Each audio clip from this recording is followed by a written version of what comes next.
afternoon, Bahamas, and welcome to the Hit Back. I'm your host, Nahaja Black. It is a beautiful day here in the 242. I hope that everybody's doing well, that we are taking care of ourselves, that we are our best selves today. We got a great show lined up for you today. We've got speaker now independent speaker Halson Moultrie joining us today. I'm very excited to have him joining the show.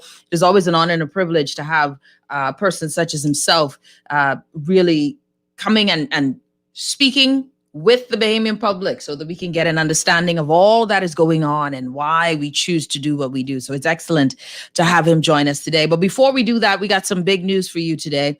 Breaking news, not great news, but breaking news. The breaking news is that Meliá, the Hotel Meliá, has announced that it will be closed for 24 months due to renovations. Ladies and gentlemen, that is a big deal. That is a major statement that Meliá has made, taking into account the global pandemic. This has affected monies and revenue streams all over the world. This is a big deal, ladies and gentlemen, because it is what we have foreseen. And it is, first of all, devastating to all of the staff who work to Meliá. Devastating. There are very little words that can console someone who was hoping to get back to work, who was biding time, borrowing from Peter to pay Paul, trying to make ends meet, hoping that we would be able to get back to work. This is very disappointing. And I'm sure that for all of them who are involved, it is going to be, this is beyond tough. So words aren't able to express what's going on. And so it makes you realize how much what we've been saying since the beginning of the year, how much we've been saying since the end of last year, that we can't mind the nonchalance, with the seeming bit of nonchalance that is going on in the country. We cannot afford to be distracted by politics as usual, because political dialogue, rhetoric from sycophantic persons, these things aren't paying your bills. These things are not going to keep the light on. BPL is going to disconnect you if you don't pay. So what must we do? The moment something happens and we begin to mourn, you go through stages of grief, right? You go through stages of grief. And persons who hear this news, and for every Bahamian, this is a signal, right? This is a signal. You remember when the IMF, the IDB, the other agencies all said that we won't begin to see pre-COVID levels until about 2024, right? So everyone in the Bahamas, the Commonwealth of the Bahamas, should be signaled or alarmed by this messaging that, of course, a hotel like Meliá will be closed for 2 years. That's their major announcement, that they are closed for 2 years for renovations. This is the signal. And so this is devastating for all of us, I think, when you realize that hundreds of people are now unemployed for the foreseeable future. And we don't have that sort of robust economy that can siphon these people into. We were just told this morning by the director of labor that we're about 40%. How long will this 40% persist? What needs to happen now, ladies and gentlemen, was what should have been happening from the pandemic began. The national shift. Money hasn't left the world, it's just left tourism. Money is still being spent. It's just not being spent on tourism, in tourism. The UK has decided to tell all of the crazy Boris has decided to tell all of their citizens, you can't go anywhere. There's no traveling for leisure. Canada has done the same. So we should have readied ourselves for this mindset. But now, beyond politics, you've got to ready yourself for where we are today. There's only so much pitying you can do for yourself. This is going to be tough love for this moment. Because, ladies and gentlemen, we can't give up. Your children need you. Your husband needs you. Your wife needs you. Your mother needs you. We can't quit. So you must adjust. You must adapt. Money is being spent, y'all, It's just not being spent in tourism. So now you have to ask yourself the question, where is money being spent? The money that's flowing is all digital. It's in the ethers, it's in the air. Are you ready to adjust for it? There's no more waiting for things to change. You have to change yourself. You are only in control of yourself and how you operate in this space.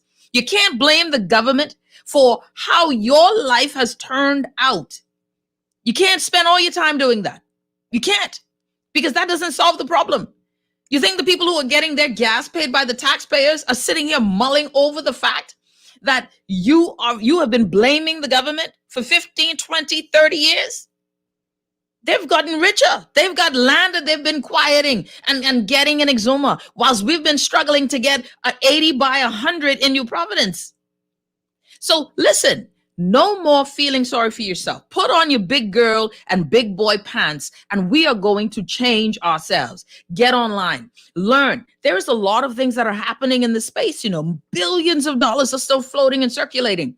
Look at the fact that we can see stocks rise in GameStop and take a share price out of a company that was going belly up into over $400 a share overnight. That means there's money to be spent. Bitcoin can go up and down, up and down. Just because you don't know doesn't mean that it doesn't exist. Ignorance is not bliss. Ignorance is our downfall. Not knowing will be the cataclysmic event of this entire nation's collapse because we failed to learn. You've got to learn. You have got to get out of your comfort zone and be great on your own. This is why it leads me to a next point, right? A next point, because I want you all to go to udemy.com. I want you to go to Stack Skills, right? STACK skills. I want you to learn as much as you can. Learn about Forex trading, learn about cryptocurrency trading, learn about real estate and all of the tricks and gimmicks. Learn about vacation rentals. Learn about everything that you can. Listen, write a book. Go on to upwork.com and be a virtual assistant. Go on to Upwork. If you are the digital designer, why are you still trying to dollar piecemeal and hustle here when the world is your oyster? You don't know how to do something? It's not anyone else's problem. You've got to learn where to go. Type in Google, top 10 professions, most money being made right now. That was wonderful. And then businesses, no excuse. SPDC actually has packages for small businesses to adjust in the to the digital space. And if you find that you aren't getting that support that you need, then raise Cain, because that's what our taxpayer dollars is there to do. Now, ladies and gentlemen, consider the hundreds of dollars, because I moved on from believing that the government can shift. You know, they're still working on tourism type openings or opportunities, which is fine. That's a long-term adjustment. Short-term, the National Training Agency should have already shifted all of its courses from tourism and service laden to those that are high-tech, to digital space, to training people how to become Excel spreadsheet masters, database building, systems creation. We should have already started implementing through the Ministry of Youth, software development. We should have already started talking about e-games. These are things that, listen, you've got to get to the money where it is. The money ain't coming through the airports or the cruise ports right now, but it ain't coming for a while. Meliá is closed for 2 years. This is an omen. We can't cry now. Don't start wallowing in self-pity. That's the devil. Rise up. All our church talk about us being great, but this is when greatness comes when there's no comfort. You can never be great in comfort. Greatness is always tested through trial. So it's time to rise up. No more pity party. Stop crying. Stop worrying about them. Brave and minister them campaigning. They campaigning. And we crying. They campaigning. And ask every political party when they come, not about how much they could give you when they walk through the street, but what is your economic plan? And don't let them give you a manifesto speech. Let them be strategic. Because I tell you right now, not what I've heard from the PLP or F&M, not one of them is coming to us with an economic plan. Not one. Lone rhetoric. That's it. Don't fall for it. We don't have time for it. So now you got to be a woman and a man, rise up and decide that you are not going to be a victim of incompetence anymore. You're not going to sit idly by because you don't know. What you don't know will literally send you on the path of destruction. Ignorance is not bliss. Knowledge is a burden, but ignorance is your downfall and death. We have to rise up. Go online. Do not sit by. Don't sit by. It will come to you. When they come to your door, make sure they have a plan. Now, this takes me on another point that is concerning to me. When we look at all of the jobs that are being lost, what do you think? You know that the government cannot absorb the losses in jobs. There's unemployment. There's no government agency that can absorb it. Actually, this administration has been telling us for years, since they came in. This administration has been telling us since they came in that the government side of business is too heavy. Government expenditure is too high. Nonetheless, they have been hiring at an exceptional clip and a lot of top-end jobs with not so top-end people. But I digress on that point today. So we have this situation here where there is a growing number of persons unemployed, but no answer as to where these unemployed masses will be. Pray tell, ladies and gentlemen, every year we have students in the thousands graduating from high school. This season, we will have people graduating from high school where 30% of our students didn't even go to school this year. Y'all hear this? Y'all hear the problems we are being faced with? We have companies talking about education, that our people are not educated enough, but the government cannot absorb these young people. We can't absorb these people. We can't absorb them. We can't. The government system cannot bring more people, cannot hire more people. Your MP can't hire more people. So now what are we doing? What is the plan? Well, right now, as any growing society knows, every growing society that wants to develop in a positive way, what does the society do? It stimulates your small, medium, macro, larger businesses. The government has set aside millions of dollars to do just that, because the more people, more businesses that are running, the more we can hire people. Well, it brings me, pray tell, to this situation we're in, ladies and gentlemen. The situation that we're in is interesting because there are businesses that exist today that don't need the SBDC, that exist today, right? That exist today. 350 people waiting to go to work. Why does it feel somehow that the competent authority has his thumb on the scales of some businesses? If we can't absorb them, and businesses or persons interested in revenue or small businesses, they need to go through a process, and that's time consuming. If businesses are existing today, why can't they open once they are doing the mitigation protocols? You're talking about, you know what's so crazy about all of this? Hear me. What's so crazy about all of this is that I heard my good friend Marlon Johnson today, the acting financial secretary, say one of the platforms, one of the main tenets of the Economic Recovery Committee is that we need to reduce the bureaucracy, open up reduce the bottlenecks, and allow foreign investment to come through without all of these bottlenecks. Okay, but why are we bottlenecking entities like Fusion? Why can't Fusion open and mitigate 350 people? What if they can get 200 people back to work? Would that not help the economy? That's an existing business. Why put your finger on the thumb of that business? They will say, Nahaja, listen, I've heard people talk about Fusion's business model. Look, as long as the business wasn't asking us for money before, and they ain't asking us for money now, what is the problem?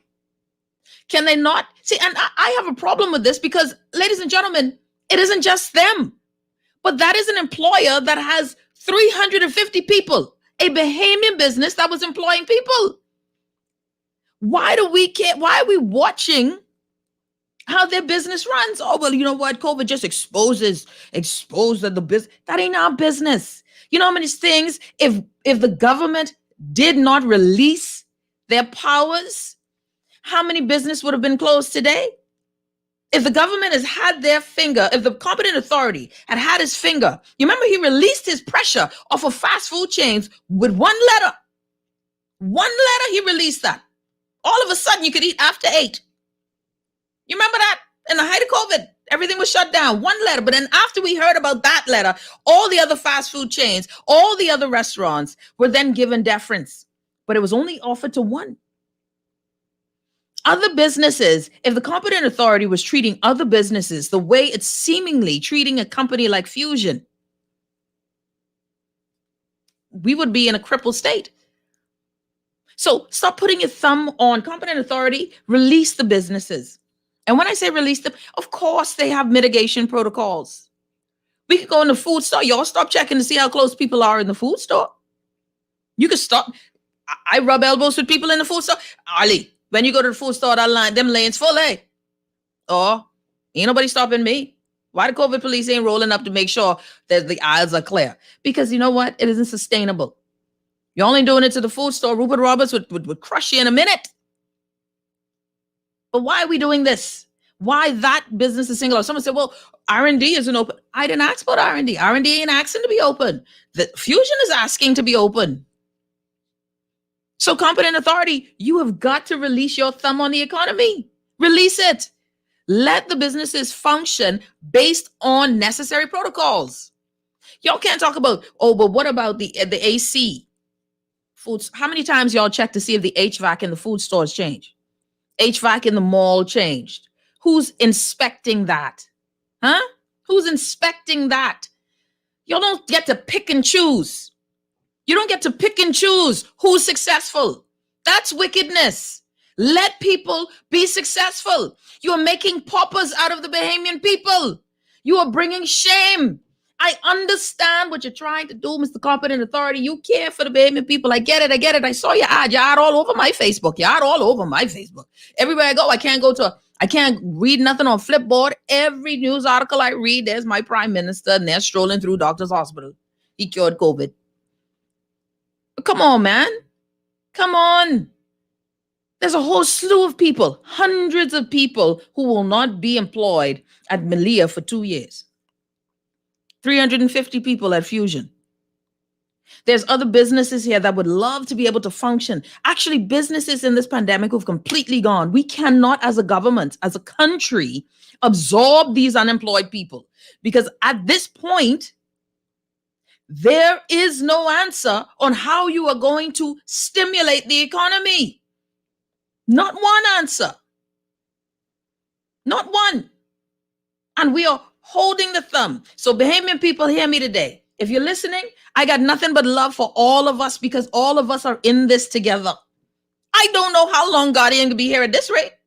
I hope the Guardian here for a while, but we don't know. At this rate, we don't know. So I want all of us to realize something. There should be no way government should be involved in, and when I say no way, there must be, this power to allow winners and losers is not right in my book. It's just not right. It's just not right. It cannot be where some are allowed. I mean, the hotels are open. Fusion got one entrance. Best way to monitor their theater seats. They have it numbered so your group of 4 could sit together with masks on, sanitized between every movie. What are we doing? Why cripple a business? What is the point of that? You know, well, at the restaurant, the one restaurant that they can have open cannot sustain the cost of keeping the AC on, but we want to embarrass them. What about other businesses? Come on, man. Come on. We have to do better. We have to do better. But listen, y'all go online, learn, get smarter, get better. Don't wait on no government to save us. We have to save ourselves. We have to be independent ourselves, because I guarantee you in this season, those who can leave will leave. There will be even greater brain drain. And those left will be the arrogant, confident, and unintelligent political masses that feel it is their entitlement to lead us, as they are greedy.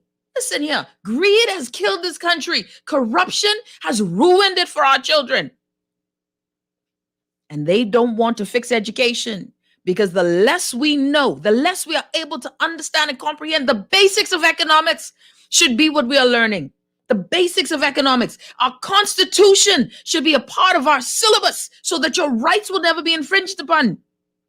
Prime Minister's in the House talking about sometimes things will happen and we might have to, take some of the constitutional rights. I give up. I am no longer here for all of that rhetoric. I'm not here for it. People are hungry. People are depressed. Suicide attempts are up. Suicides are up. Abuse is up. Molestations are up.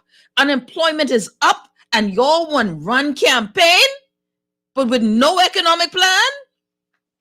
We'll select and come again. You're listening to The Hit Back with Nahaja Black. When we come back, Speaker Halson Moultrie is going to be joining us. The Speaker has decided to become an independent, y'all. He's decided to become an independent. Let's see how that motive, that movement, how that is going to affect what we do.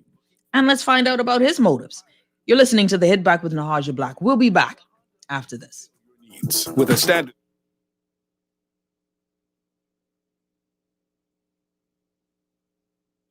Where standards are higher. With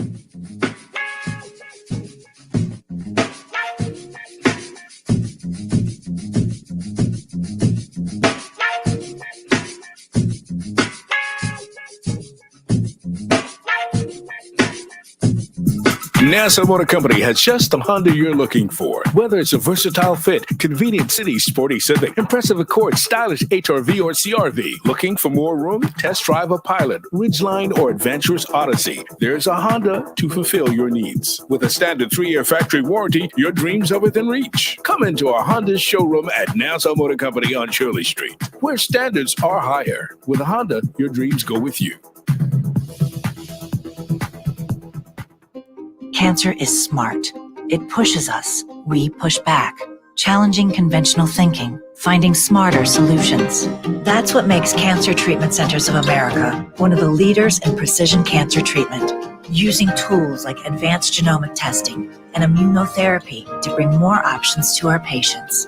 Cancer Treatment Centers of America. We're not just fighting cancer anymore. We're outsmarting it. Visit cancercenter.com/outsmart to learn more. Don't let your children get left behind. Get them immunized. They need immunizations to protect them from some diseases, to get into school, and to apply for some jobs. Contact your nearest clinic or healthcare provider to make an immunization appointment today. Protect their health and their future. Remember, immunizations are free at all government healthcare facilities. Prevent disease. Immunize, please. This message has been brought to you by the Ministry of Health.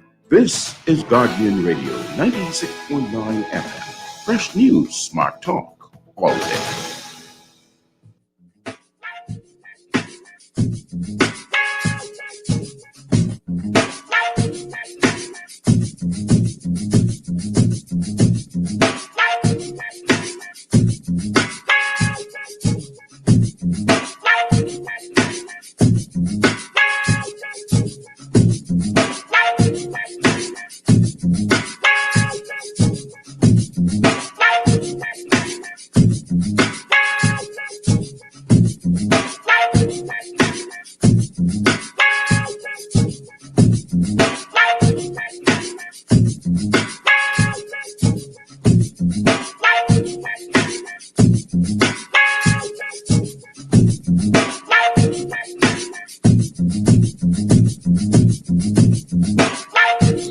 And we're back. You're listening to The Hit Back with Nahaja Black. I hope that everybody's doing well. Well, joining us on the show now is none other than Speaker Halson Moultrie. Speaker Moultrie, welcome to the show. It's a pleasure to be here. It's a pleasure to have you. I'm excited. It's a pleasure to have you on the show with us today. Listen, we got a lot to talk about. So, and because we have a lot to talk about, let's not waste time, right? Let's just dive right into it. All right. So the questions that I have for you, what happened? You are now an independent Speaker of the House, an independent member of Parliament, and now the Speaker of the House. I must ask you this because everyone is curious. Why did you decide to do it? We know that you said there needs to be a separation of powers, but it was there. Give us an idea of how you got to that decision, to that place. Well, it became apparent to me that we were moving very quickly towards the dissolution of Parliament. I felt that I had a patriotic obligation to make a number of changes within this term, because I'm only guaranteed this term. All of us only guaranteed this term. I got a lot of promises leading up to my decision. For example, I started advocating for the separation of powers and the independence of the Parliament early in 2017. When I did my speech on the return of Parliament after the summer break in 2018, I made it very clear that that was my purpose. Because from my experience and my analytical background, I knew that the system was failing us because we were functioning in breach of the system. We were functioning in breach of the Constitution. The Westminster system was failing us, or the system with its players in hand, both sides, or how we've always done it? How we are working. We have not adopted and respected the conventions of the Westminster system. Give me an example, please. For example, if we have a member of Parliament who, for example, has been exposed for having an extramarital affair, in our system, the personality supersedes the system. In the House of Commons, the House of Commons would empty every time that person got to his feet and force him out. Sweetheart. So really, that would happen in the House of Commons? Yes, and it has happened. And so, whereas in the Bahamas, we exalt someone who functions in breach of the system. If we have another example, the Prime Minister is a co-equal in the three heads of government. The Parliament is the first head, headed by the Speaker. The second branch is the executive, headed by the Prime Minister. The third branch, headed by the Chief Justice, the judiciary. What has happened over the years is the powers of the judiciary to be independent and the powers of the legislative branch to be independent has been subsumed in the cabinet and the executive branch. They have taken away the control of our budget and most of the administrative control. So it's almost like you coming home and both of you are working, you and your husband, but you can't do anything with your money because your husband have control of it. Or likewise, the husband can't do anything with his money because the wife is controlling it. So you always have to appease the other person. Plead exactly. And if you don't do what they say, you won't get anything done. So that has been my experience. I've been trying to get things done and I couldn't get it done because I refuse to just be a person who will accept unilateral decisions. So you refuse to be a yes man within a system that's broken. Exactly. So when you have a circumstance like that, it's a difficult position that the speaker is in because the speaker is a member of usually the majority party. The opposition is constantly attacking the majority party, and you are a part of that. The majority party feels that they can influence your decisions because they believe that you should be a team player and look out for the party. So I felt that, for example, the Public Accounts Committee, that ruling was a bad ruling, not because of the incompetence of the former speaker. I give him all the praise, and he's my friend. I recognize him as a very competent individual. However, he accepted advice from the attorneys for the executive branch. That advice was biased and prejudiced to get a certain result. It was totally unconstitutional, totally disrespected the distinctions of the various committees, and it took away all the control from the Public Accounts Committee.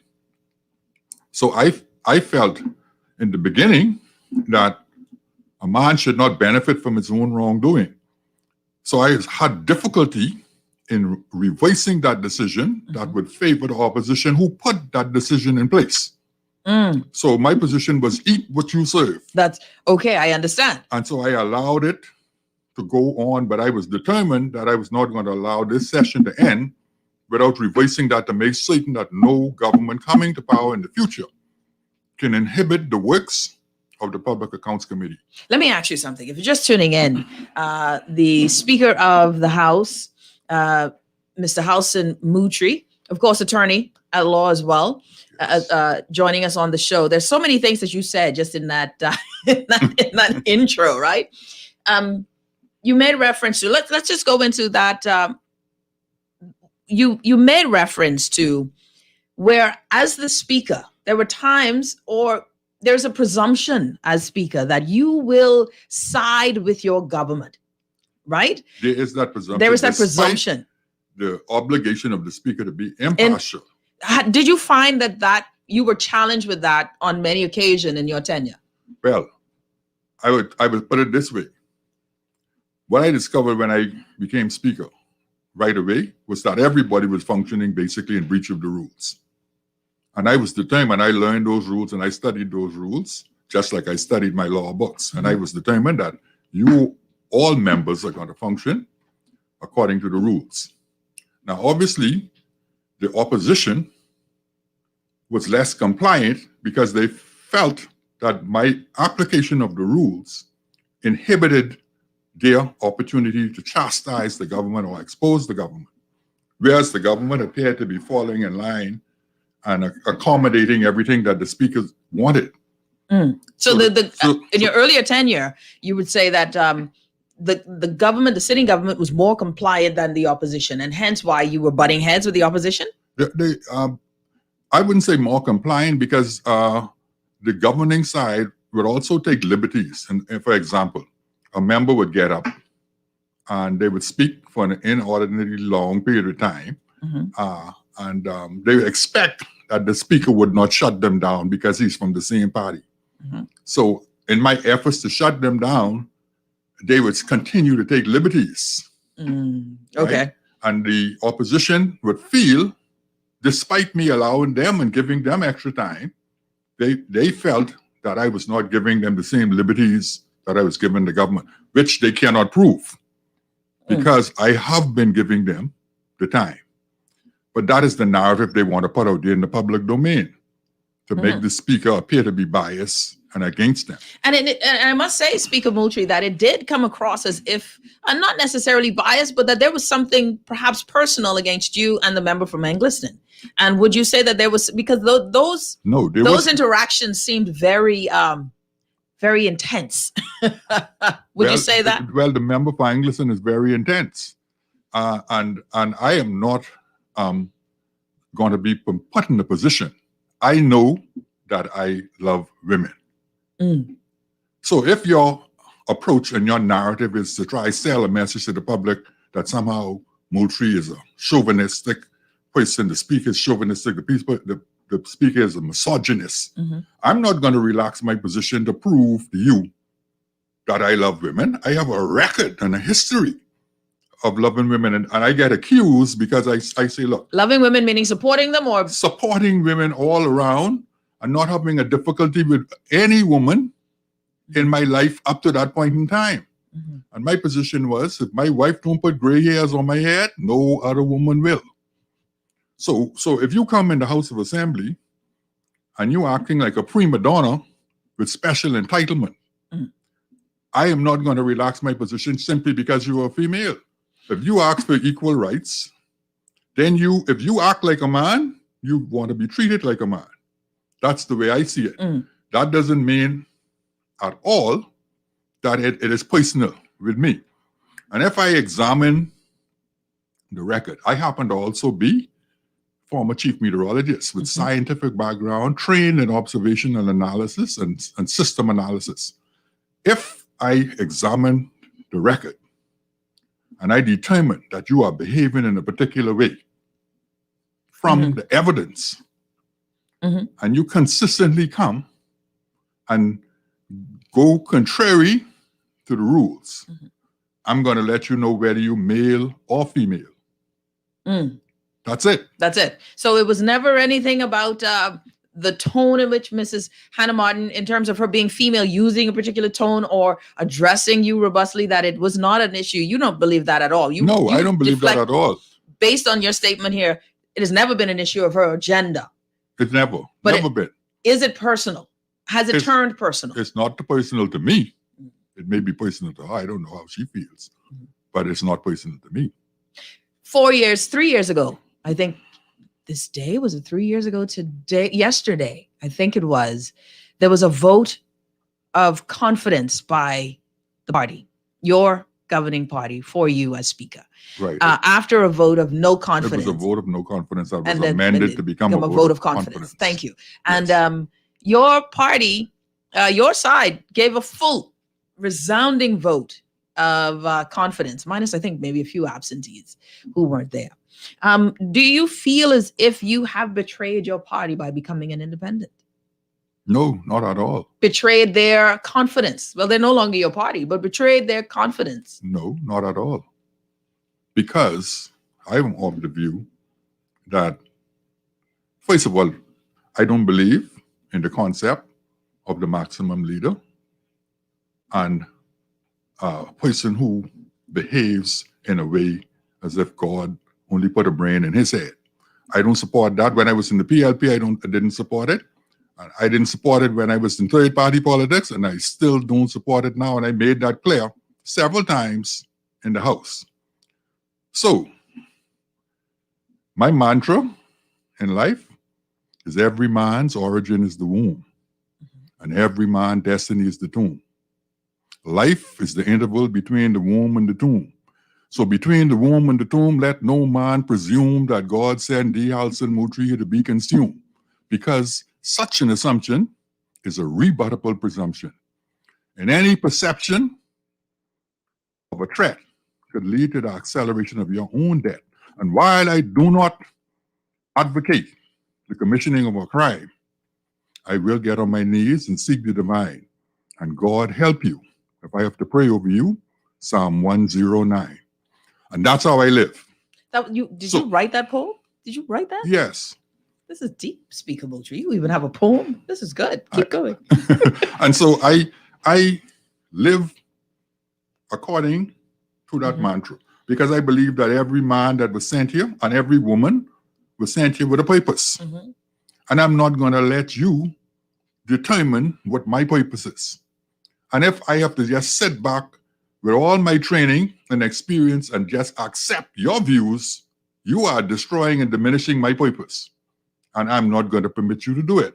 And so that also led to my decision to not accept the Prime Minister's offer, when it became apparent to me that it wasn't really an offer at all.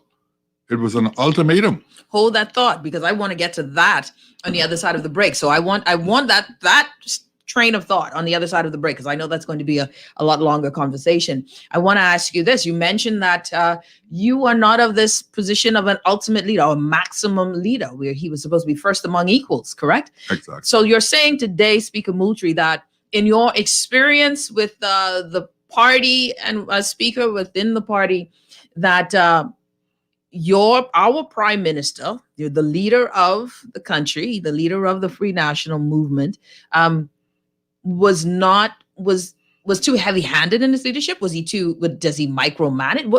When you call him a maximum leader, are you saying that there's no options and that your voice is not being listened to? What does that mean? Well, let me give you an example. When Hurricane Dorian occurred, I happened to have been the only person in the parliament with experience and training at the highest level, a United Nations fellowship earner and award winner in meteorology, former forecaster and coordinator for the RA4 of the World Meteorological Organization and hurricane forecaster for the Bahamas, a person who has been briefing former governments with respect to hurricane preparedness and disaster relief. The worst hurricane in our history happened in the Bahamas, and the Prime Minister never asked me a word about my views on it or never encouraged me to participate. Was he aware of your skill set? Most certainly. Did you offer your expertise? At the end of the day, when I saw the catastrophe in terms of the relief organization and the way we were going, I did. And how was that received? But even that, they tried to shelve me off into some remote committee that I decided not to participate. But that sort of behavior is, and I assess that because of my experience as a behavior to stymie and isolate any voice that the public may accept as an expert voice in a particular area. And that is dangerous. For any leader to not understand that the men or women around him are part of a team and that he doesn't know everything, and that some of the advice and the direction of the country need not come only from him. And the party, in my estimation, is induced to believe that only the leader's voice should be heard. I was told on many occasions that Moultrie was only one leader. You speaking out of turn and out of order, and you shouldn't speak on certain matters. And I say to myself, well, first of all of us here in the House of Assembly, all elected members are leaders in their own right. They are leaders in their own right. They have valuable contributions to make. The Parliament is the only institution in the country where the entire archipelago is represented. No member should be told, you're not going to speak on this particular bill or on that particular bill. Very true. We all have our representatives, right? Exactly. That option should be open to the members. Did you find, Speaker Moultrie, that your role as Speaker constrained your ability as a member of Parliament? Do you feel as if you were, did you have regrets taking on the speakership role? Yes and no. Yes, because I would like to be able to contribute to the debates. But no, because I believe as a speaker, I can right the wrongs in the system that will cause us, for example, if I am able to make the Parliament function in its oversight role in terms of holding the government to account according to Article 72 of the Constitution, I think I would have saved the Bahamas millions and millions of dollars if I'm able to cause there to be the proper checks and balances on the executive function.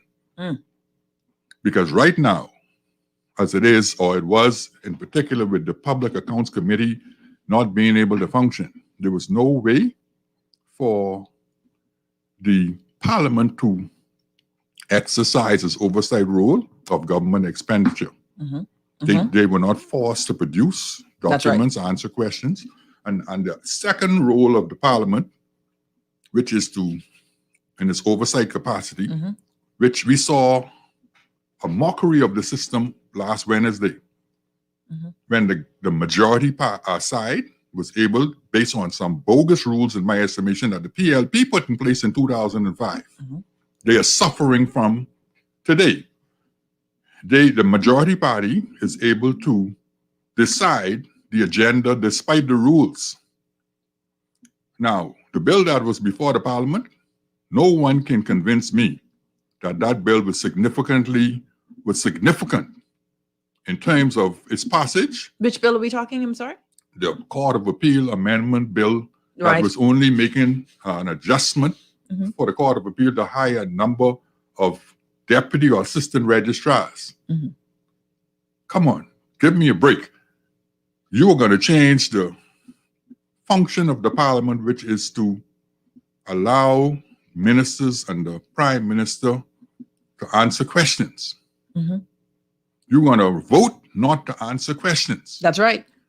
And the PLP, both of them, are guilty of this. In the previous session, the PLP never answered the question. As a matter of fact, they didn't vote. They didn't meet on the second Wednesday of any month to avoid answering questions. This time, if we meet on a Wednesday, the government always by resolution, because it's the majority, can determine that we are not following that particular agenda, Rule 39.2. We're going to go with 39.1. Because what we're doing, that should only happen if what is happening is more urgent or necessary than the oversight function of the parliament, which in most cases it is not. So this coming Wednesday, they're going to be in for a surprise. But don't tell us a surprise then. Oh, I want to know the surprise. We'll take a quick break. You have to come to the house on Wednesday. I will. I'll be there. You're listening to The Hit Back with Nahaja Black. When we come back, more with Independent Speaker Halson Moultrie. So far, everyone is riveted, Mr. Speaker. We want to know more. On the other side of the break, we want to find out what was the offer. What was offered to the speaker, and a little bit more on the process. People want to know, Speaker Moultrie, why did you take so long to stand up? All of these are great questions to be asked and to be had. You're listening to The Hit Back with Nahaja Black. We'll be back after this.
This is Guardian Radio 96.9 FM, Nassau, Bahamas.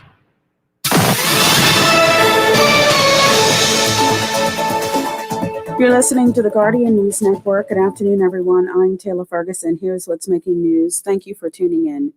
A 35-year-old Royal Bahamas Defense Force officer charged with the rape of a woman Marine.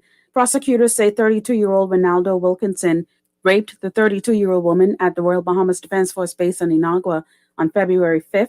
Wilkinson was not required to enter a plea to the charge when he appeared before Chief Magistrate Joyanne Ferguson Pratt this afternoon. He was denied bail. However, his attorney, Rysar Humes, said he had a pending bail application in the Supreme Court. Wilkinson next appears before Magistrate Ferguson Pratt on April 14th to receive a voluntary bill of indictment, which will fast-track the case to the Supreme Court. Meliá Nassau Beach will cease operations on March 1st for 2 years. According to the resort, a $100 million renovation will take place over the next 24 months. Bahama President Graham Davis said they look forward to the day when they unveiled a renovated resort to distinguished and valued guests from all over the world, furthering the long-term economic health and prosperity of the Bahamas. In a letter to staff, Resort General Manager Daniel Lozano said upon the resort's reopening, current Meliá associates will be invited to apply and will be given every consideration and opportunity for employment. Well, the extended closure of that resort only adding to unemployment figures. Director of Labor John Pinder sticking by his assessment that up to 40% of the working population of this country still not working during this pandemic. Pinder told the Nassau Guardian while his office is not the government agency responsible for providing unemployment statistics, he felt many Bahamians remain furloughed from their jobs, in addition to those who may be unemployed. Last week, Labor Minister Dion Folks asserted his belief that unemployment had declined drastically, with more Bahamians returning to work. And that's what's making news. I'm Taylor Ferguson. AP News is coming up next. Tired of banks forcing you to use technology to bank the way they want you to? Your convenience is important. So no matter what your banking needs, Commonwealth Bank's friendly staff are always available in branch for that personal one-on-one service. But when you choose technology, our online and mobile banking app offers you state-of-the-art functionality. The choice is yours. Commonwealth Bank. Bank the way you want.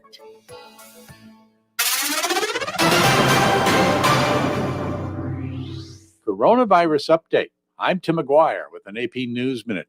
The Coronavirus Resource Center at Johns Hopkins University says more than 486,000 people have died in the pandemic in this country, more than 2.4 million around the world.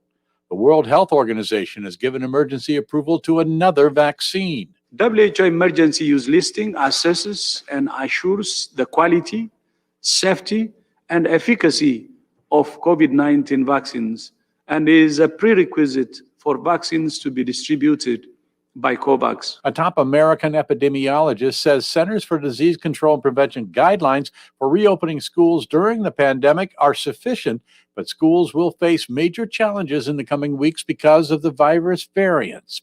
Dr. Anthony Fauci has won $1 million in the Dan David Prize for defending science and advocating for vaccines worldwide to fight the pandemic. I'm Tim McGuire.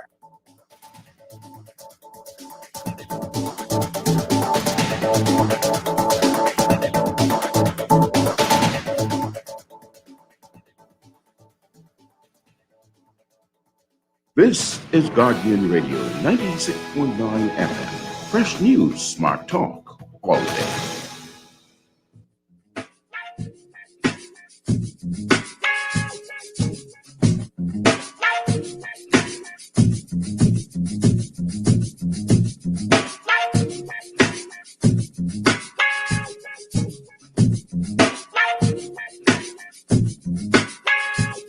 And we're back. You're listening to the Hit Back with Nahaja Black. Speaker Halson Moultrie joining us today on the show. And Speaker Moultrie, it's a pleasure again. Thank you so much for joining us today on the Hit Back, and to all of our listeners in their cars and online. Don't forget, you can follow us on YouTube and on Facebook, where we stream live every day. You can follow and subscribe to the channel. You can go to youtube.com/C/Nahaja Black, or you can go to facebook.com/Nahaja Black Show, and you can subscribe and follow there. Don't miss a show. And in particular, share this with your friends and family. This one is very entertaining. We've got independent Speaker Halson Moultrie on the show. Speaker Moultrie, all right. Wow. So far, so interesting, right? And people getting a sense of, your viewpoint. I want to ask this question before I ask about what was offered to you, right? People ask this question: why did it take you so long to come to this decision to become an independent? Well, like I said, my position always was for an independent, not judiciary, but, the judiciary as well as the legislature. Mm-hmm. And I started that advocacy back in 2017. Mm-hmm. I was given some indications that was consistent with the majority's view, right? That would happen. As a matter of fact, if you read the last paragraph of the Free National Movement statement when I resigned, mm-hmm. they said that they agree to continue working with the speaker. Yes. Right? Yes. To deepen democracy, mm-hmm. and issues on accountability and transparency, right? Mm-hmm. However,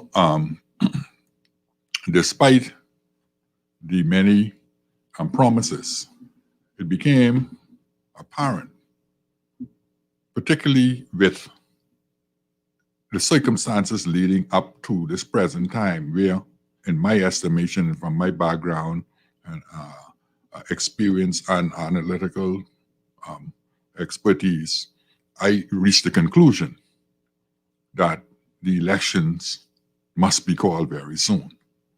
Must be. Must be. Why do you say that elections will be called soon? Very soon. And you say must, not. The circumstances are such that the revenue generator of the Bahamas is basically in shutdown mode. Mm-hmm. So we don't have any revenue coming in, comparatively speaking. We were running a deficit budget even with the revenue at its peak. That's right. So we find ourselves in a circumstance now where we have basically maxed out our borrowing capacity at preferred interest rates. Yes.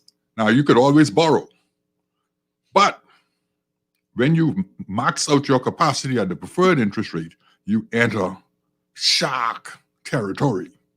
When I say that, loan sharks Yes. will always be willing to lend you at a higher interest rate. So the Bahamas is entering loan shark territory now because we are not going to be able to generate the kind of revenue that we even were generating in a deficit spending mode. So, in addition to that, we cannot borrow.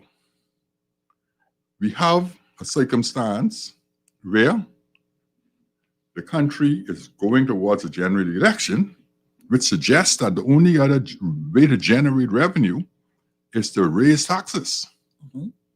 Yes. Now tell me which party is going to try to go into a general election raising taxes on the people. But this is what you foresee, that So- taxes have to come. So we have a budgetary period coming in June. The government can't go much further than June without finding some other mechanism to generate revenue. They can't go much further than June.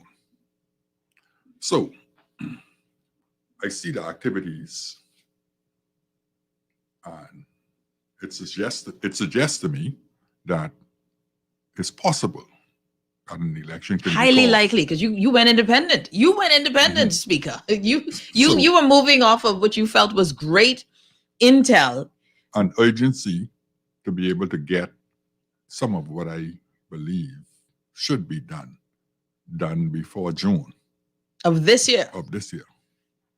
And so I determined that based on the meeting that I had with the Prime Minister and basically the unilateral decision that was made with respect to my future and the constituents of Nassau Village future with respect to my representation, that it was not only in the best interest of the government, the people, that I had a patriotic obligation to move myself in a position to be able to effect some of the type of changes that I believe the country can benefit from almost immediately and into the future. And so I decided that I wasn't prepared to let the Prime Minister ship me out of the country. Hold on, let's talk about this. Hold on, ship you out of the country. It's not like you were going to get an ambassadorship. Let's talk about what the offer was. First of all, where are you going to? If you're just tuning in, you're listening to the Hit Bag with Nahaja Black special show here with the now independent Speaker of the House of Assembly, Mr. Halson, Speaker Halson Moultrie, joining us on the show. Speaker Moultrie, were you going to get the nomination? You were saying here you were not going to get renominated. You were told this by the Prime Minister himself, that you were not going to get renominated for Nassau Village? What I was told by the Prime Minister was that the party was looking at having some changes with some of the incumbents. And I specifically asked him, so was I identified as one of those incumbents that you were looking at? And he indicated that, well, I have a offer for you, which suggests to me that the answer was yes, right? So I said, what is the offer? The offer is to send you to London. So you were going to become the ambassador? So I said to him, basically, as far as I know, we already have an ambassador. That's right. Isn't that Mr. Greenslade? Exactly. So he said, well, I've spoken with the appropriate persons to begin to prepare your instruments of appointment. So he said, hold on. I haven't been consulted on this. You can't make a decision to send me anywhere and make any appointment. I have a wife, family, businesses, and so on. I have to make that determination. What if I decide not to go? And his response was, you don't want to fight the party on this. So I decided not to fight the party, and resign from the party. Because, like I said, no man is going to dictate to me what my future is. Speaker Moultrie, you're saying here, and if you don't mind, a timeline on that. When did this happen? When was this conversation had? In January? On the very day of my resignation, which was the 4th of February. You spoke with the Prime Minister, and at that moment, you decided that that was it. After speaking with my wife when I went home, yeah, I made that decision. So this is, and because the naysayers and many in the party said, listen, he quit because he was not renominated, and that's fair. Then we can say that that was fair, that you were not renominated and you decided to leave the party. But what you're saying is that it goes even deeper, that not just leaving the party because I'm not renominated, but knowing now that the politics is changing, that campaign season is coming, I've got to make my mark. Was this a legacy issue for you? Well, not so much a legacy. It's more of what I consider a patriotic obligation. You see, because I didn't just start analyzing the Bahamas Constitution. You know, the Guardian printed an analysis of the Constitution that I did in 1994 in October. I long before I was an attorney, because there was just, from my experience and travels as a meteorologist, I discovered that when I went to Barbados, we had the same problems that we have in the Bahamas. We got the same problems in Trinidad. We have the same problems in all of these territories that have the similar constitution that we have. So it has to be some kind of system, because of my scientific training, that is producing these results. It doesn't matter what faces are in that system, whether they're black, white, or whatever. If you have a system that produces a certain result, no matter how much time you change the government, you're going to get the same results. If you'd been renominated, Speaker Moultrie, would you have resigned? From the party? The urgency would not have been there to try and get it done now. So you are admitting here that you believe that this might be your only term? It's possible that it could be your only term. But if they... Very possible, even though for the people in Nassau Village, I'd say this, that the resignation from the Free National Movement does not mean that I resign as the Member of Parliament for Nassau Village, nor does it mean that I do not intend to seek renomination. But I don't have to be renominated by the Free National Movement. But if you had been, would this urgency to fix these wrongs that you see, these systemic I've been trying missteps to fix these wrongs all along. Now, some people misconstrued some of my actions. Like, for example, when I talked about my office, right? Some people in the media in particular misconstrued it and focused on the bathroom and made it a bathroom issue. Because I actually have the clipping here from that. And I wanted to play that. Is that okay with you? Because one of the things that you said in that statement was that it would be disastrous, in essence, disastrous for the party if they didn't renominate you. And I want to play this for folks this was in October, I think, of last year when this was played out. Arlie, I'm going to play a clip now, okay? And so, if they choose not to nominate me, then I most certainly could predict that the party that I'm affiliated with, if they don't nominate me in Nassau Village, they most certainly will not win that seat. House Speaker Halson Moultrie expressing confidence that if the governing Free National Movement does not nominate him as its candidate for the National Village constituency in the next general election, the party will not win that seat. Questions about Moultrie's future with the party arose after he invited the government to move a motion of no confidence in him and said he will turn in his office keys on October 31st if improvements aren't made to his office, which has a leaky roof and no running water. The Nassau Village Member of Parliament has also criticized the lack of independence of Parliament. However, he feels the FNM will have no other choice but to give him another nomination. I believe if you make yourself indispensable and relevant, the party that you are affiliated with wouldn't have much option when it comes to nominating you. I believe that I will make myself indispensable, and I believe that I will be the best representative that Nassau Village has had in many decades. However, at this time, Moultrie says another nomination is not his concern. It doesn't matter if I don't get a nomination in the next election, if the executive feels that I'm out of line or out of order. It doesn't matter to me. Matter of fact, I can give myself a nomination if I choose to run again. So I don't have to be affiliated with any party. Moultrie, who has been criticized on several occasions for comments he made from the chair, says he feels the House Speaker should not be affiliated with any party after being appointed to the position. The Speaker really should not be affiliated with any party after he becomes the Speaker.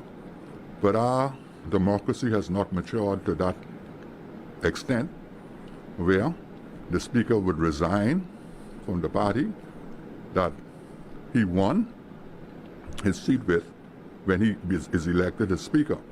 In the more mature democracies, that is the case. Reporting for Our News, I'm Bertha McDermott. Well, I think the question would be, that was in October. Did you see this day coming? Well, I knew when I turned my keys in that there would be some consequences.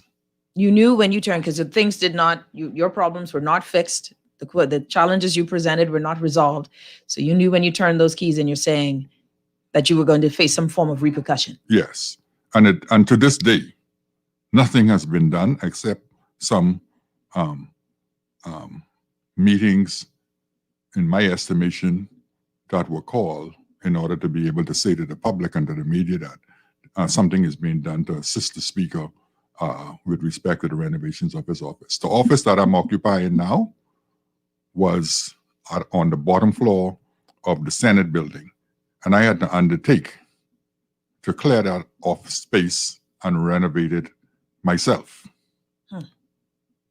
The government gave me a projection of 5 months before they would even begin the renovations. From October? And no, that was in January. And an estimated completion of the project would be in 12 months, which suggests to me that they had no intention of renovating the Speaker's office. You see, in my estimation, we have degenerated to the point where the cabinet believes that you do as I say, or nothing would happen for you. The Cabinet Office, which has no jurisdiction whatsoever, or should have no jurisdiction under the separation of powers, completely controls the legislative branch of government. The staff are listed as members of the cabinet staff. Absurd. That should never happen. Never happen. Under the doctrine of separation of powers, no one should be functioning in more than one of the arms of government at a time. Example, please. Now, there is a little fusion between the executive branch and the legislative branch in that to become a member of the executive, you must be a member of parliament, whether you're elected or appointed in the Senate. But that's the extent of it. When the Prime Minister comes into the House of Assembly, he is the member for Kalani. The Speaker is MP1. The Deputy Speaker is MP2. The Prime Minister is MP3. Now, the British put that in place. Because if you go back into history, you'd examine the British philosopher Thomas Hobbes. He was of the view that men are brutish beasts. And if you don't put mechanisms in place to control his encroachment, he will encroach on the territories of others. And he will abuse the powers given to him unless you put mechanisms in place. So the British, who developed this Westminster system, put the mechanisms in place to make certain that that abuse of power is minimized, in that the Parliament has oversight of the executive and can hold them to account. And the judiciary can hold both the executive and the Parliament to account, in that if the Parliament passes laws that are unconstitutional, the judiciary can deem them unconstitutional null and void. But we've seen under this administration a lot of judicial appointments that went without proper vetting or procedure. Were you aware of that process? I know as an attorney, I'm sure you saw what others have seen. We know we had the bar president, I think Khalil Parker, I think Khalil is the bar president, yes. Speak on such. As Speaker, was there anything that you could have said within the House or done within the House to alert the public of the obvious? Well, from the perspective of the legislative branch, I did what I believe I could in terms of relating the public with respect to the lack of the separation with respect to the legislative branch. And I've been supportive of the judiciary in their efforts to try and get the independence of the judiciary through their court services bill that is before the Parliament at this time. Mm-hmm. As an officer of the court, I fully endorse the independence of the judiciary. I am talking about administrative independence as well as financial independence. And so I've done what I believe is necessary. So where we go from here is, in my estimation, in the hands of the Bahamian people. I think this whole process is an educational process for the Bahamian people to get a better appreciation and a better understanding of how the Parliament should function, how the government should be functioning, what role the Speaker should be playing, to get an understanding that the Prime Minister can just not do what he feels like, especially with respect to the other branches of government. And it needs to be challenged. I believe this COVID moment that I was just about to ask you is a moment of purging and change. Do you believe, speaking of which, if you're just tuning in, you're listening to the Hit Back with Nahaja Black. We have now Independent Speaker Halson Moultrie joining us, Independent Member of Parliament, Speaker Halson Moultrie joining us on the show. Let's talk a bit about COVID, the emergency orders, about this process of powers that is continued to carry on. From your position as Speaker, and it's one seemingly conflicted many times because of your party affiliation and your role as Speaker. Was there any time during these months, you mentioned Dorian and your skill set, but any time during these months, over a year now, I think we're coming on March 17th will be a year, where you have stood in conflict with what has been done by the competent authority and what you believe should have been done? Well, first of all, I believe that the Parliament should not be diminished in its role. And I believe that if you bring a matter to the Parliament, for example, to get the Parliament's approval with respect to the COVID-19 orders, that the Parliament should be meeting as frequently as possible to review what is being done and how it's being done. In other words, you shouldn't bring a matter to the Parliament and extend it for months before you need to come back to Parliament, because then Parliament's oversight is defeated in that process. Break it down for me a little bit. Give me some sort of guidepost with an example here. Well, for example, if you had a proclamation, the proclamation in itself says that after 14 days, after the Governor General issues that proclamation, that for you to get any extension beyond 14 days, it must come to Parliament, which suggests to me that the implication in the Constitution is that within that 14 days, you should not be functioning as an isolated, independent unit of the Parliament for more than 14 days, even though you can. Even though you can. The Parliament is, the Constitution is setting a 14-day limit after the Governor General gives the proclamation for you to come to Parliament. Now, when you get to Parliament, you can decide that, well, I don't need to come back to Parliament for another 3 months or 4 months. But in my estimation, that is a breach of good faith with respect to the parliament, because we don't have an executive aristocracy. We have a parliamentary democracy. Mm-hmm. So the executive should not be able to function in isolation of the approval of parliament. So, which we have seen happen. I'm also of the view that if the same people, when I go to the food store, for example, right? Mm-hmm. I see a lot of my friends who are also persons who go to church. And my question has always been, I'm an ordained pastor by the late great Dr. Miles Monroe. Mm-hmm. So I'm also have some spiritual considerations when I examine what's going on. Mm-hmm. Why would any authority, and this is not just isolated to the Bahamas, why would any authority, without scientific evidence or proof, determine that they're shutting down the church?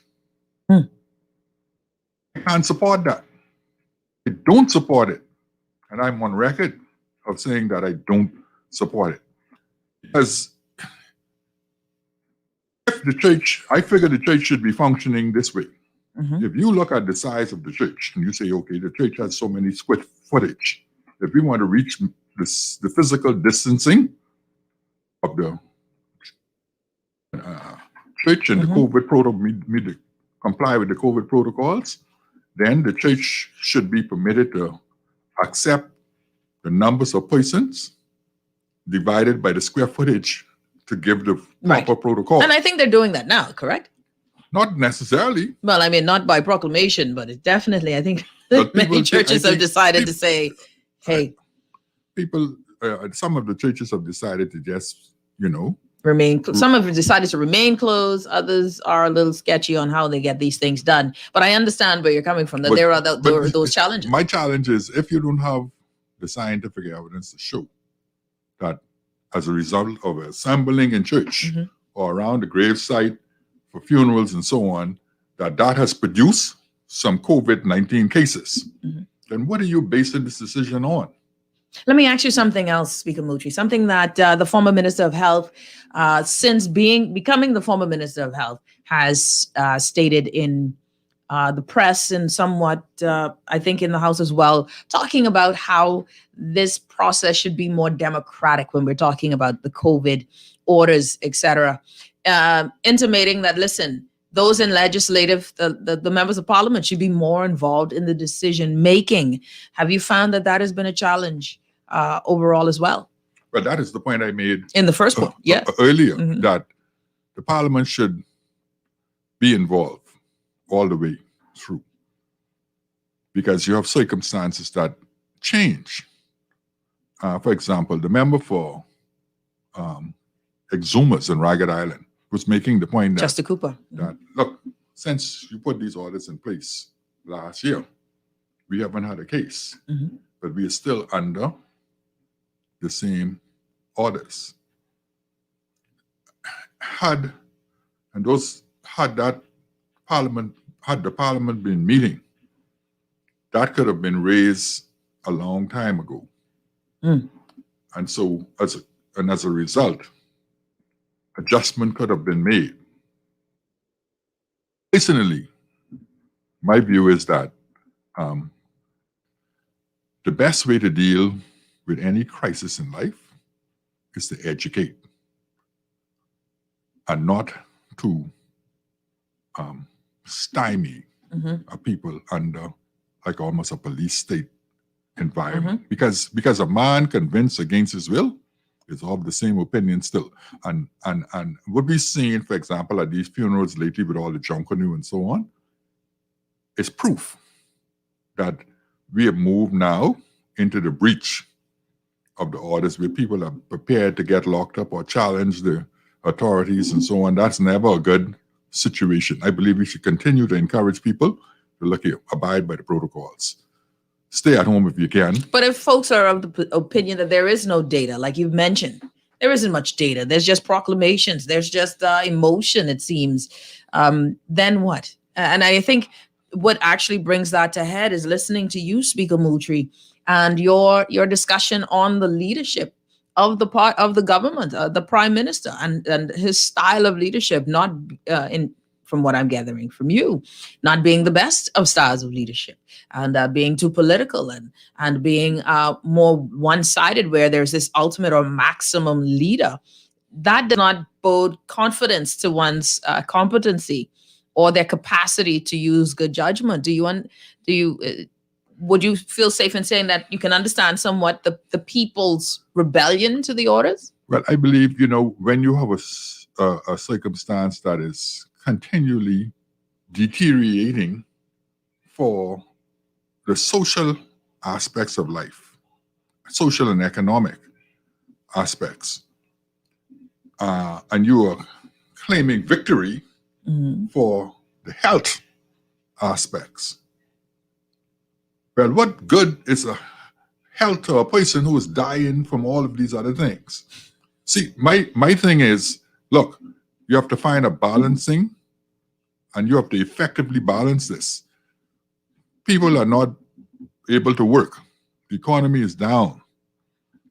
So we have to find a way to make certain that a man can put some food on his table without losing his dignity. And in the process, also make certain that his behavior and activities do not impact negatively or adversely the health of other persons, including not only his family, but the public as well. So that's why I say to me, it's a balancing of allowing people to function and educating people that as you function, you should abide by these protocols.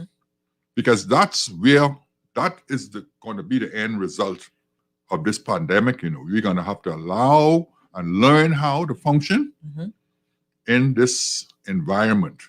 That's it. So you might as well start teaching that from day one. Functioning in this environment, this is the way to function. Until we develop the proper vaccines, which I'm not satisfied have been developed yet, right? We don't know what in the world it is they injected in these people. And we don't know if some of these, someone asked me the question the other day, if I think the members of parliament should be prioritized in getting vaccination. Well, a lot of behemoths would want them to be the test subjects first, but hold that thought. We're going to take a quick break. When we come back, more with Speaker Halson Moultrie on the Hit Back with Nahaja Black. We've got a few other things to question you on, Speaker Moultrie. There is some rumor mill going that perhaps you are moving across the aisle to the Progressive Liberal Party. We want to get your statement on that. And also, if you missed any part, you missed some big bombs that the speaker has dropped. Apparently, I don't know if the former Commissioner of Police knew that his job was up for offer on the table. Commissioner Greenslade. I wonder if he knew that he was about to lose his gig. You're listening to the Hit Back with Nahaja Black. We will be back right after this.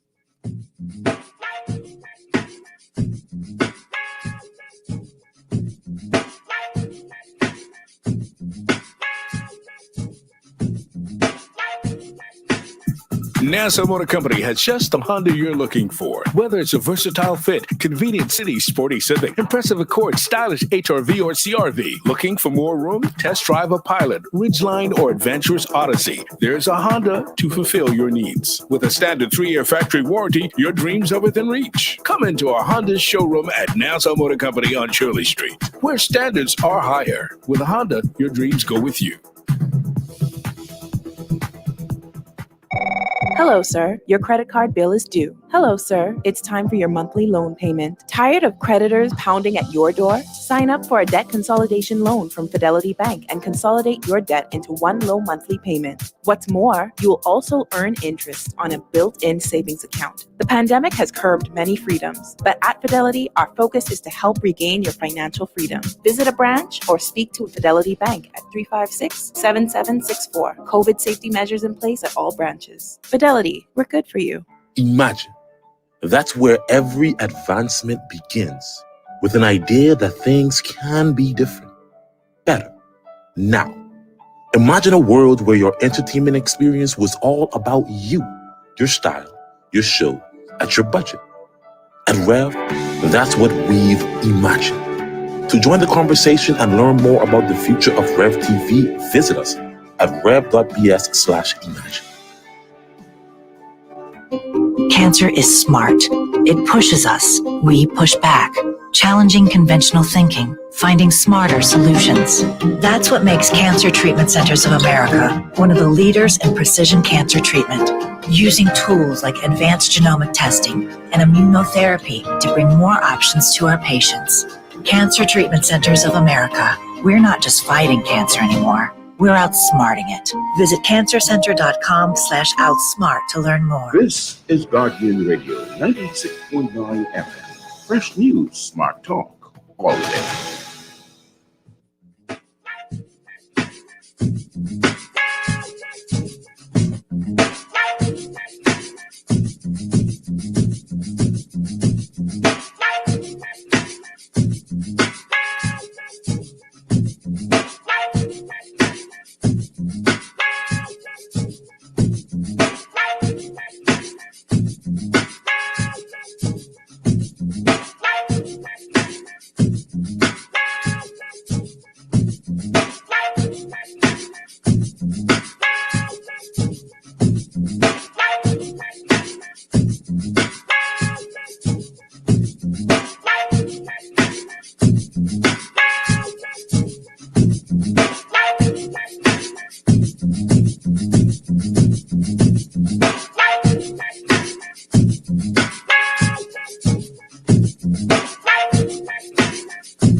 And we're back. You're listening to the Hit Back with Nahaja Black. Listen, we are live here, Guardian 96.9 FM. Don't forget, stream, follow us on Facebook or on YouTube. We have special guest speaker Halson Moultrie joining us on the show today. So it's always a pleasure to have the speaker on the show with us.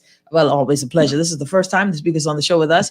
And we have a lot to discuss, even still with all of that's been going on. All right, Speaker Moultrie. So without further delay, before I ask you about the rumor mill that has the speaker leaving to cross the aisle to the Progressive Liberal Party, there is also something that you said earlier that I'd like to just get your response on. You said earlier you knew when you were turning in your key on October 31st that there would be a problem. What gave you that idea that there would be some sort of retribution, some sort of pushback? And do you believe that that led to you not be renominated? First of all, when you have a situation where you've been promised for a while and it didn't happen, and you take a stand, in the Bahamas and in the Free National Movement, there's this concept of one leader that if you do anything that appear to challenge the leader, you are vilified and ostracized and whatever else they could do to you. So I knew right away when I made that decision. Prior to making that decision, I knew that would happen. That is why I indicated at the time when I turned in my key, said, look, if you all want to prorogue the parliament and try to remove the speaker, I am not resigning. I'm letting you know up front. If you listen to my statement, yes, I'm letting you know up front, I'm not resigning. You will have to prorogue the parliament, try to move me and see where that goes, right? Because I think it was very important for the Bahamian people to understand the separation of powers, the principles behind the separation of powers, right, why the speaker's role is protected constitutionally.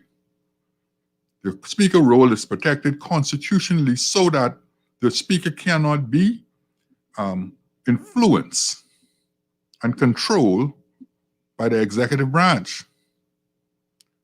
That is the challenge the executive branch is facing today. If the executive branch was able to just move the speaker based on my You would have decision, already been gone. I would have been gone. Gone. How did the effect? How did the vote of confidence? How does that affect any movement of yours? Does it even matter? Well, a vote of confidence or censorship of the speaker can be done. But they've already done one. Right. After they prorogue, it can only be done once in a session, but you can prorogue the parliament and create a new session, and you can bring a vote of no confidence in the speaker or the prime minister or any other office. But in the case of the speaker is more protected than the prime minister. The prime minister, if a vote of confidence is brought in him and he loses that vote of confidence, he has 7 days to call a general election. But the speaker, the Constitution is clear. The only way the speaker can be moved from office is if he is incapacitated permanently, if the House is dissolved, or if the speaker resigns. So, if you could bring as many vote of no confidence as you wish, you cannot force the speaker out of office unless he resigns. Now, usually, the convention and custom is if a vote of no confidence is brought in you and you lose that vote of confidence, you should resign, with the exception being that if it was purposely done to victimize the speaker or to try and control the speaker, and the speaker determines that it's not in the best interest of democracy or the parliament to resign, the speaker can refuse to resign. If the speaker refuses to resign, the only way to get the speaker out of the chair is to dissolve the parliament. Wow, that's big. And so you knowing all of this, you just played your hand and said, hey, listen, I'm going to become an independent. And do you see, let me ask you on this, Speaker Moultrie, the independent candidate, this administration by far, I don't know in recent history where I can think of, and maybe you can tell me, I don't know, perhaps you can give me the information. This is the third independent, well, briefly Von Miller was independent, I think for like a day or two. And then he crossed the aisle, right? He became a member of the Progressive Liberal Party. But that this administration has seen its share of defections, or those crossing and not becoming independent, crossing the aisle, or ministers stepping down from their posts. So the Minister of Health being forced to resign, the Minister of Finance choosing to resign, Reese Chipman being the first to become independent in the party, his issue coming around the time of Dorian, but you mentioned something about the Public Accounts Committee as well. Then you had Von Miller standing on his laurels with regards to the party, and now yourself. Do you believe that this action affects the Free National Movement and its ability to win another election, or does that even matter to you? Well, first of all, let me say the foundation of the Free National Movement was as a result of 8 men crossing the floor and leaving the Progressive Liberal Party.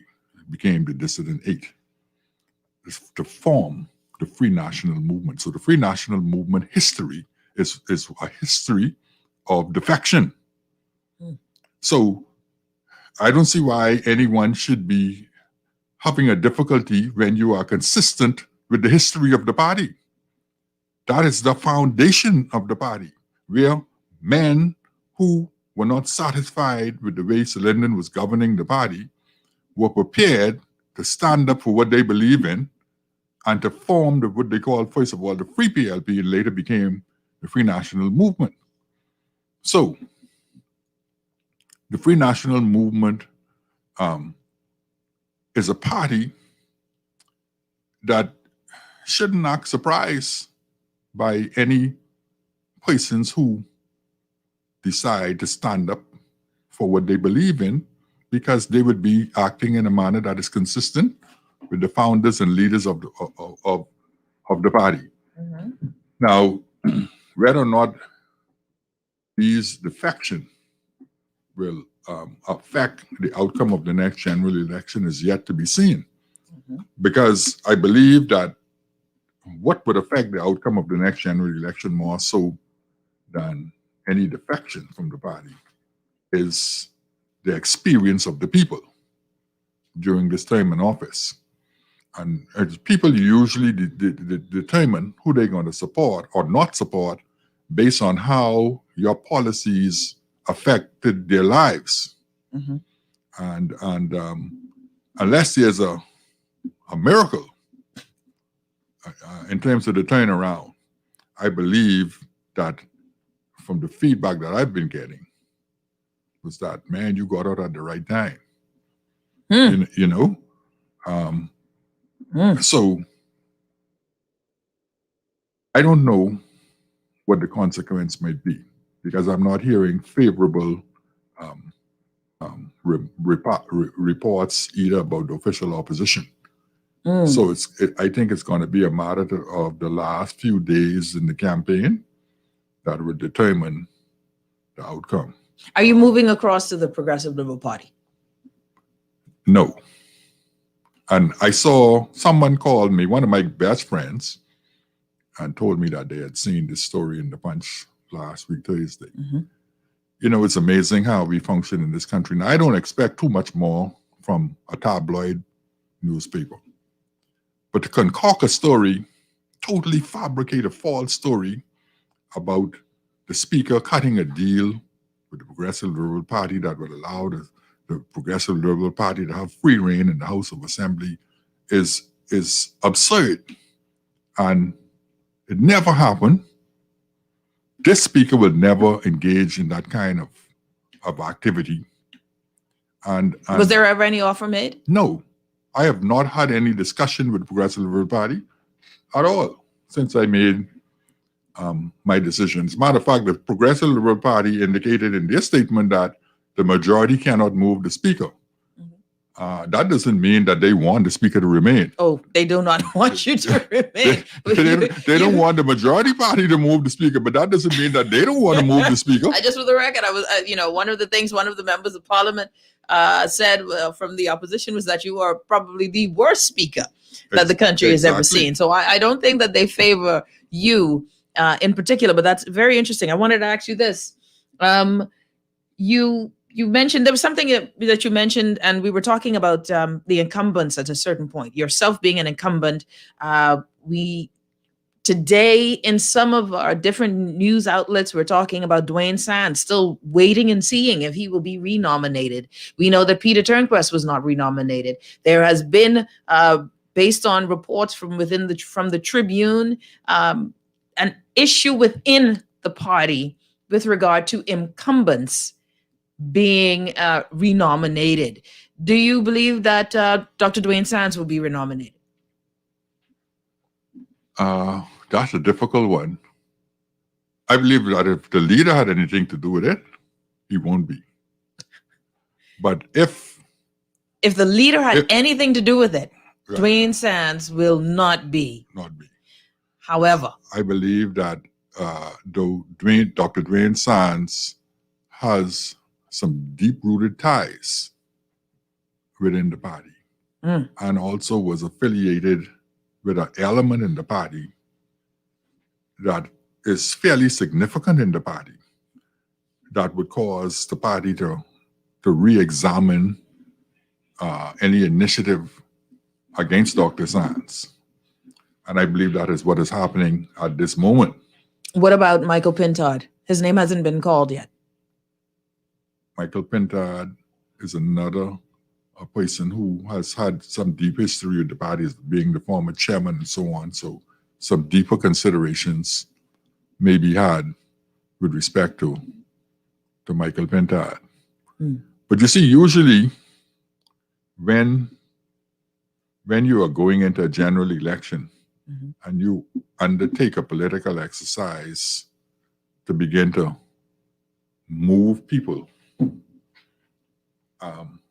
it's like a Machiavellian approach to presenting a new face to the people and an indirect way of suggesting that these people that you're removing are the problem.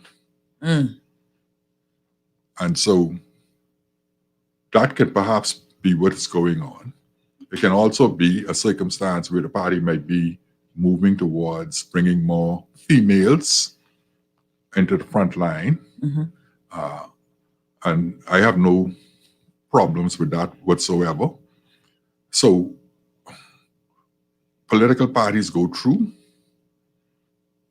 metamorphosis, particularly around election time, to sell certain messages to the electorate. And I believe that is what is going on. I personally believe, though, that the Prime Minister is challenged by anyone who has a different view from him. He, in my estimation, would be prepared to lose than to permit persons with a differing opinion to appear to be challenging his position. That's interesting. That he would be. That's a big statement, Speaker Moultrie. You're saying that the Prime Minister, for those who would oppose him, even though they may be a good electable candidate, that the Prime Minister and his form of leadership would be prepared. You're saying prepared to lose. Exactly. Rather than to renominate certain persons. Yes. Someone says here, good afternoon, Mrs. Black and your guest. To me, it did not appear that anyone was upset when some members left and became independent. And everyone knows you were always PLP. Mr. Pintard has nothing to fear. Let me correct that person right there. I was never always anything. See, I see political parties as vehicles. One day, you may be driving a Cadillac. The next day, you may be driving a Lexus or a Volkswagen. People form political parties to achieve a particular result. It's a vehicle towards a political result. So I don't want anyone to ever paint me as being anything when it comes to a political party. I started off with the PLP, and the PLP invited me to be a part of their team in 1992 because I believe that they believe that I could assist their vehicle to cross the finish line first. When I was displeased with the direction the PLP was taking, I left. I went into political wilderness for many years in third-party politics. And then the Free National Movement invited me. Oh, sorry. And they were saying that they apologized, not Mr. Moultrie, but Vaughn Miller was always a PLP. So, okay, let's get some more of these texts. Says, Speaker, please be honest. Is this a surprise to you that Nicole Martin will be a candidate for the Free National Movement? Do you believe that she will be successful? Were you surprised by Mrs. Nicole Martin being, I don't think she has been named the candidate yet. No, I don't think that she hasn't been named yet. No. Ratified. No. So were you aware of her? I was aware of a number of persons moving about seeking in Nassau Village. Nicole Martin being one of them. Carlisle Battle, the son of the Attorney General, being another, and so on. And I understand that one or two others were. When were you aware of that? When did you become aware? For a while. Oh, so you knew your seat was always in jeopardy for a while. I raised this issue in the very last caucus meeting that I attended. I raised that issue about persons. When was this? This must have been about a year and a half ago. So there were vultures circling in Nassau Village for a while. For a while, I wouldn't use the word vultures, but that's the analogy of the imagery that's in my head. But did you know that you were not on the leader's good side from then? It was not only because, like I said, when I made my speech at the opening of Parliament in 2018, that was a big speech. I realized from that point forward that there was a challenge. And I realized, just like I said a while ago, that the Prime Minister is the type of person who would be prepared to lose before he functions in a way where it appears that his authority is being challenged. Let me ask you this question before we go, and this will be the last question as time is running out. So we have about 2 minutes. The question is, do you believe that your And many would say that you've seen a lot, you've known a lot, but of course, in your role as a party, you're part of the governing party. You are the speaker of the Free National Movement, or were, that there were things that you couldn't do or say. Did you wait too late to become independent? Do you believe that you were somehow complicit? And this is what the word used by someone who's texting. Do you believe that you were somehow complicit in the seemingly deterioration of our government, of the governing system, and the economy because of your silence? This is a question that's being asked. Well, I've never been silenced. I've never been silent. As a matter of fact, that is one of the criticisms that I face, that I speak too much and the speaker should not be participating. That's what I've heard. And so that you want to be, you would rather be an MP than a speaker. But I always spoke on fundamental issues. Now, I must admit there might have been some challenges that were provoked by opposition politics. Some things that you regret saying. Not regret. I don't, because most of what I've been accused of was been misconstrued. As a matter of fact, after the vote of no confidence, I apologized when I didn't have to. Right? I didn't have to after winning the vote of no confidence. But people misconstrued. For example, if I'm sitting down with you and I say, okay, Nahaja Black is a beautiful indigenous Bahamian woman, how could that be construed that I'm speaking about someone else's wife? If I say my wife is a beautiful indigenous Baintown woman who I've been married to for more than 41 years, and I've never had reason to divorce her, how could that be construed as me speaking about someone else's wife? And if I was speaking about someone else's wife, which one of the wives am I speaking about? Because that man had more than one wife. What a time. Speaker Halson Moultrie. I gotta go. It's amazing how quickly time flies. My show is always open to you, Speaker, whenever you're ready. This was a wonderful discussion. Thank you so much. Thank you so much. It's been a pleasure. You're listening to The Hit Back with Nahaja Black, live here on Guardian 96.9 FM. We have to go. Thank you again, Speaker Moultrie. We're out.